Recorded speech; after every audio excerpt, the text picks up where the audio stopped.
ရဲ့အဆောင်တွေကနန်းတော်ပြင်ဘက်ခြေလန်း100ကျော်မှာရှိကြပေမဲ့မင်းကတော့ငါရဲ့ခြေလန်း10လန်းกว่าမှာပဲရှိနေပြီဒီနေ့တော့ငါအသက်ရှင်မှာမဟုတ်တော့ဘူးဆိုပြီးတော့ညီးတွားလိုက်ပါတယ်ဒါပေမဲ့ချင်းမရင်ကအကဲခတ်တော်တဲ့သူဖြစ်လို့အမိမဲရဲ့မျက်ဝန်းထဲမှာသူ့ကိုတတ်ဖို့တုံဆိုင်နေတာကိုမြင်သွားပါတယ်ပြီးတာနဲ့အမိမဲကအရှင်မင်းကြီးကအမြင်ဆူးချပါတယ်ဒါပေမဲ့လူတယောက်ကိုတော့အကဲခတ်မှားသွားပြီဆိုပြီးပြောလိုက်ပါတယ်ဘယ်သူလဲဆိုပြီးတော့မေးလိုက်တဲ့အခါမှာအမိမဲကဓားကျိုးလိုဖြေလိုက်ပြီးတော့အမှန်တရားအလုံးကိုပြောပြလိုက်ပါတယ်တကယ်တော့အမိမဲကသူ့ရဲ့ဓားတိုင်းမျက်ရုံနဲ့မကဘဲနဲ့အလွန်တိကျတဲ့အကြောင်းမုံနှင်းပြူနဲ့ဓားကျိုးတို့ကိုသက်သေပြခဲ့ပါတယ်သူ့ရဲ့ဓားကကိုတွင်းအင်္ဂါတွေကိုမထိခိုက်စေဘဲနဲ့လူကိုတင်းရင်အောင်ဆောင်နိုင်အောင်ထိုးနိုင်စွမ်းရှိပါတယ်တက်သေးရှိတဲ့နေရာမှာဒီလိုလှုပ်ပြခြင်းအပြင်ချင်းမရင်ကိုလှည့်စားနိုင်မယ်ဆိုပြီးတော့ပြောခဲ့တာပါ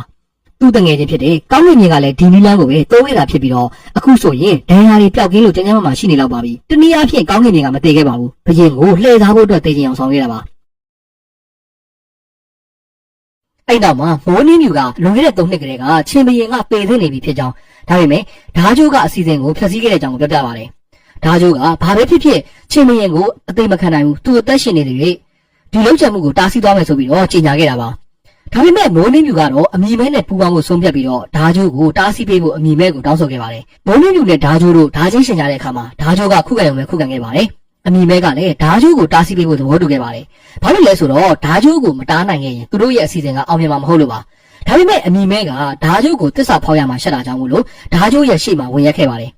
ဒီအခွင့်အရေးကိုတုံးပြီးတော့မိုးနှင်းပြူကဓားကျိုးကိုဓားနဲ့ထိုးလိုက်ပါတယ်အဲ့နောက်မှာဓားကျိုးကမိုးနှင်းပြူကိုငါတရားရနေတောင်မင်းတို့ကိုတားဆီးအောင်ပါပဲဆိုပြီးတော့ပြောလိုက်ပါတယ်အဲ့ဒါနဲ့မိုးနှင်းပြူကလည်းငါတို့ကိုတားရင်မင်းကိုတတ်မယ်ဆိုပြီးတော့ပြန်ပြောခဲ့ပါတယ်တကယ်တော့သ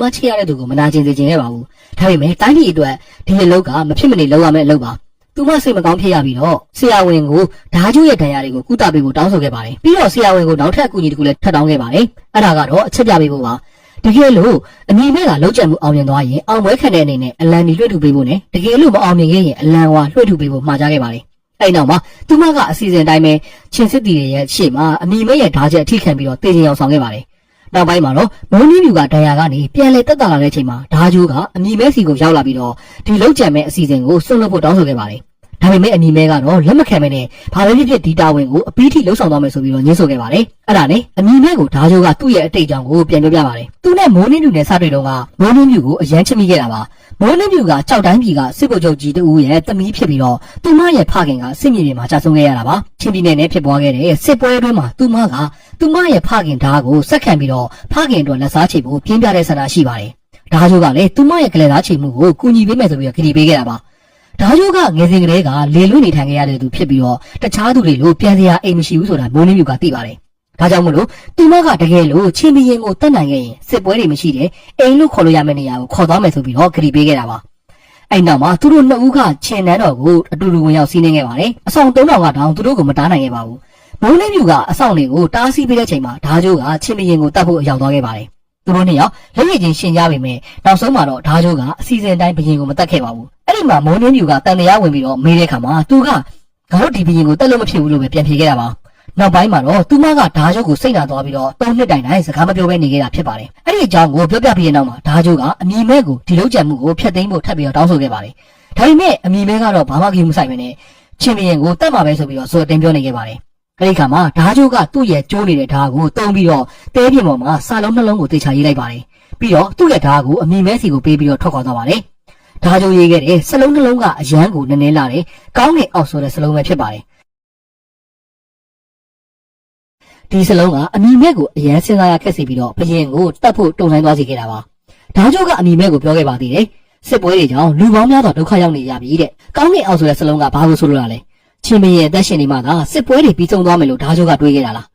းဓားကျိုးကအမိမဲကိုဆက်ပြီးပြောခဲ့တာကတော့ဒီစစ်ပွဲကိုချင်းဘရင်တယောက်ကပဲရပ်တန့်နိုင်လိမ့်မယ်အဲ့ဒါကတိုင်းပြည်အားလုံးကိုတစုတစည်းရဲဖြစ်အောင်လှုံ့ဆော်ခြင်းနဲ့ရပ်တန့်နိုင်မှာရိုးရိုးရှင်းရှင်းပြောရရင်တခြားဘရင်တွေကတိုင်းပြည်ကိုစူးစီးဖို့မတွေးသလိုလုံးဆန်စွမ်းလည်းမရှိကြပါဘူးချင်းဘရင်မှာပဲဒါကိုလုံးနိုင်တဲ့အရေးချင်းရှိတာပါအဲ့ဒါကြောင့်မို့လို့အမိမဲကိုချင်းဘရင်ကိုလုံးကြံမဲ့အစီအစဉ်ကိုဆွတ်လွတ်ဖို့ဓားကျိုးကပြောခဲ့တာပါချင်းပြည်နယ်နဲ့ကြောက်ပြည်နယ်တို့ကြားကအာဏာလူပွဲကတပြည်လုံးခံစားနေရတဲ့ဒုက္ခတွေနဲ့ရှိရင်ဖုံဖုံလေးတစ်ခုလိုပါပဲဒီစကားကိုကြားတဲ့အခါမှာချင်းဘရင်ကသူ့ရဲ့စိတ်ရင်းကိုအမှန်တကယ်နားလည်ပေးနိုင်တဲ့သူကသူဖန်ဆီးပြီးအဖြစ်ပေးခြင်းနေတဲ့ရန်သူဖြစ်မှန်းနောက်ဆုံးမှတော့သဘောပေါက်သွားပါတယ်အဲ့ဒါနဲ့ချင်းဘရင်ကဘယ်သူမှငါ့ရဲ့ရွေချက်ကိုနားမလဲကြဘူးအခုတော့ငါတခါမှမစုံဘူးတဲ့ဓားကျိုးကငါ့ကိုဒီလောက်တောင်နားလည်ပေးနိုင်တာပဲဆိုပြီးတော့ပြောလိုက်ပါတယ်